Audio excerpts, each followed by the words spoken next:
तेरा मेरा रक्षाबंधन।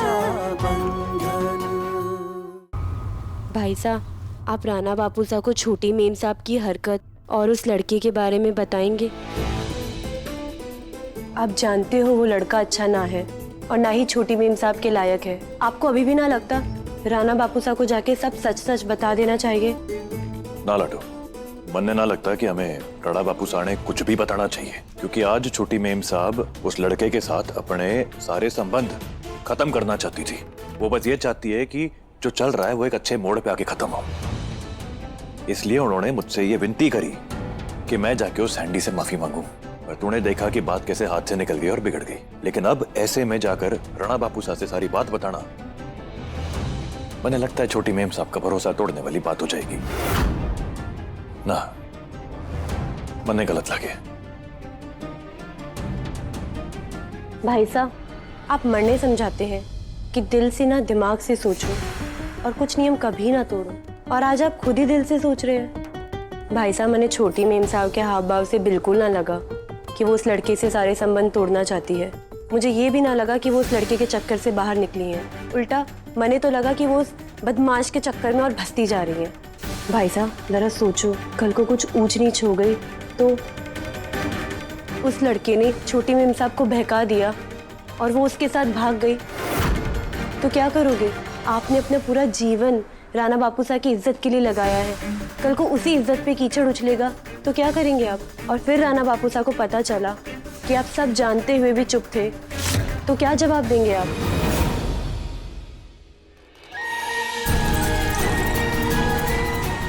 एक चोर चोरी करके भागकर इधर ही आया था तो हम उसको ढूंढते ढूंढते आपके घर में आ गए।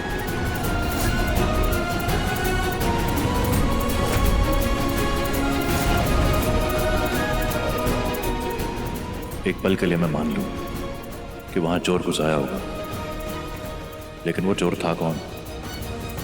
क्यों मुझे बार बार ऐसा एहसास हो रहा है जैसे वो मेरा कोई अपना हो।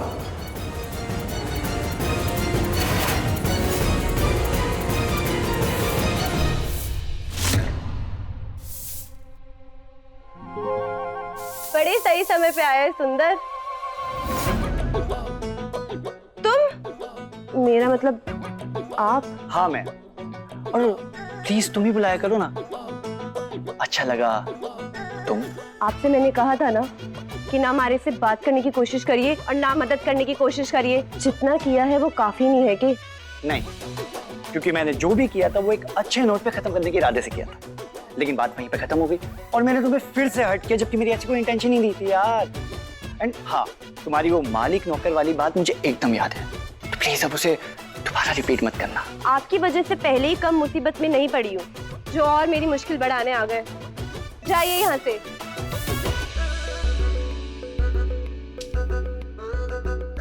क्या बड़े बेशर्म हो? देखिए आप जाइए, वरना मैं क्या अपने भाई साहब को बुलाओगी? बुलाओ बुलाओ बुलाओ। मैं यहाँ से एक इंच नहीं हिलने वाला जब तक मैं तुम्हारी हेल्प नहीं करूँगा। ठीक है, फिर खड़े रहिए। मैं भी समझ लूंगी कि यहाँ पे कोई इंसान नहीं सामान पड़ा है।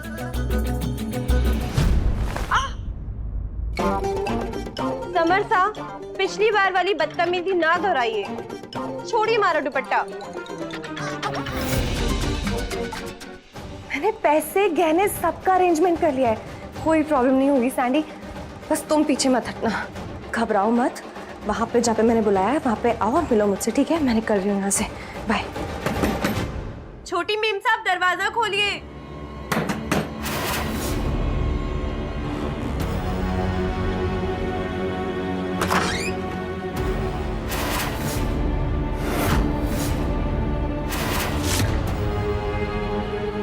दोनों भाई बहन सर पे आके बैठ जाओ मेरे। क्या है? वो भाई साहब ने कहा था कि मैं जाके देखूं आप तैयार हुई हैं या नहीं। लड़के वाले आते ही होंगे। पता है, मेरी बर्बादी वाले आ रहे हैं, जा रही हूँ उसके लिए तैयार होने के लिए। पर तू ऐसे गिद्ध की तरह मेरे सर पे मंडराती रहेगी तो कैसे होंगी मैं तैयार? जा यहाँ से, कुंडी लगा बाहर से। नहीं लगा रही हूँ मैं अंदर से कुंडी। जी।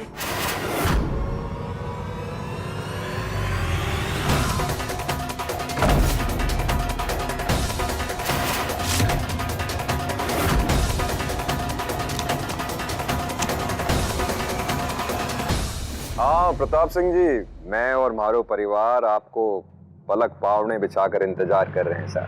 जय माता जी। मालिक साहब जी। शिवराज, सब ठीक तो है ना? मारो मतलब कणक से है, अपने कमरे में ही है ना वो? जी राणा साहब जी, सब बिल्कुल ठीक से। वो आपने मुझे ये सामान लेने के लिए भेजा था ना, तो मैं अपनी जगह रसाल को छोड़ के आया हूँ। तो ये सामान रख दे, लड़के वाले किसी भी पड़ आते होंगे। हुक्म। पूर्णिमा जी, आप एक बार कणक के कमरे में होकर आइए, देखिए वो तैयार है कि नहीं है। बस लड़के वाले पधारने वाले। जी।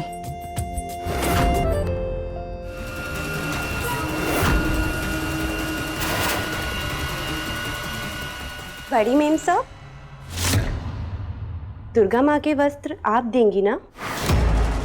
हाँ, वो वस्त्र बन गए हैं। चल पहले वही दे देती हूँ।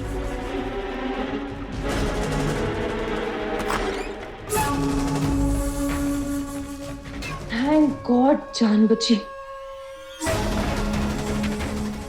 रसाल मासा के साथ फंसी है, शिवा भी काम से बाहर गया है। सबसे पहले उसके कमरे में जाती हूँ। शिवा की जिंदगी में आने वाला तूफान का पहला झोंका मैं लेकर आऊंगी।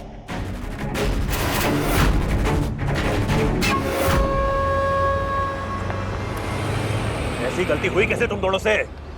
मुझे कुछ ना पता। मुझे वो छोरा और छोटी मेम साहब वापस चाहिए, बस। कहीं से भी ढूंढ के लाओ। और जो तुम दोनों ना ला पाए ना, तो अच्छी तरह जान लो, तुम दोनों का वो हाल करूंगा कि बुरे से बुरे सपने में भी ना सोच पाओगे।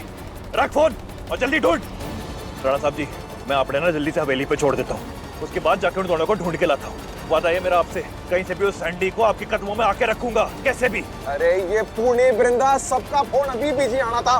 कब से फोन लगा रहा हूँ उनको, पता नहीं कहाँ ध्यान था पूर्णिमा जी का। चोरी नाक के नीचे से निकल गई उनके।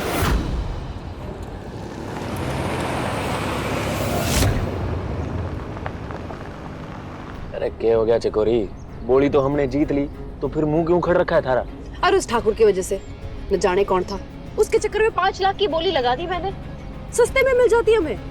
वे सोच सोच के हमारा मुंह खड़ रहा है। अरे छोड़, जो होना था सो हो गया, अब क्या पछताना।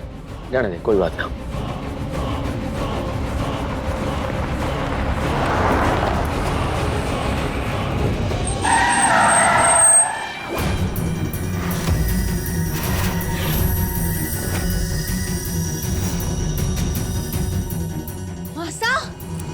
ये देखिए, ये आपका वफादार चोरी कर रहा था।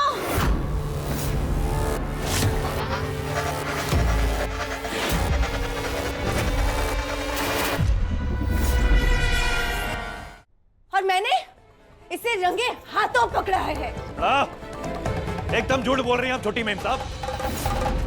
बड़ी मेम साहब, ऐसा कुछ ना हुआ है। मैं ये पैसे तिजोरी में वापस रख खड़ा था। मां जगदम्बे की कसम बड़ी मेम साहब, मैं झूठ ना कह रहा हूँ। छोटी मेम साहब ये पैसे और गहने चोरी करके जा रही थी, जो मैंने पकड़ लिया और रोकने की कोशिश करी तो सारा इल्जाम हमारे सर पर डाल रही हैं। मासा, शर्म कर शिवा, शर्म कर। माता रानी की झूठी कसम खा के मुझ पे झूठा इल्जाम लगा रहा है। मासा, अगर मैं चोरी करती तो आप सब लोगों को इस तरह शोर मचा के बुलाती। धक्का इसलिए डाला है, जेवरों पर भी और आप सब लोगों के विश्वास पर भी। मासा, तू अठे?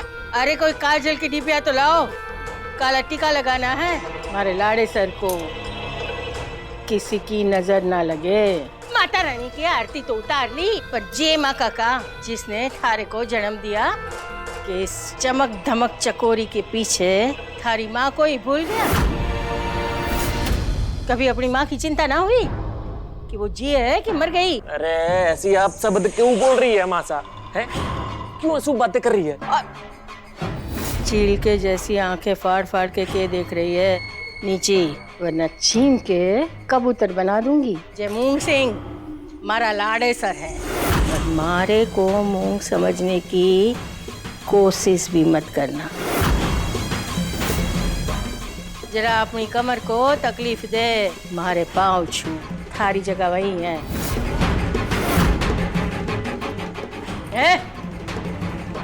नीचे राम जी, इसे हमेशा खुश रखना, कभी कमर की कोई तकलीफ ना हो।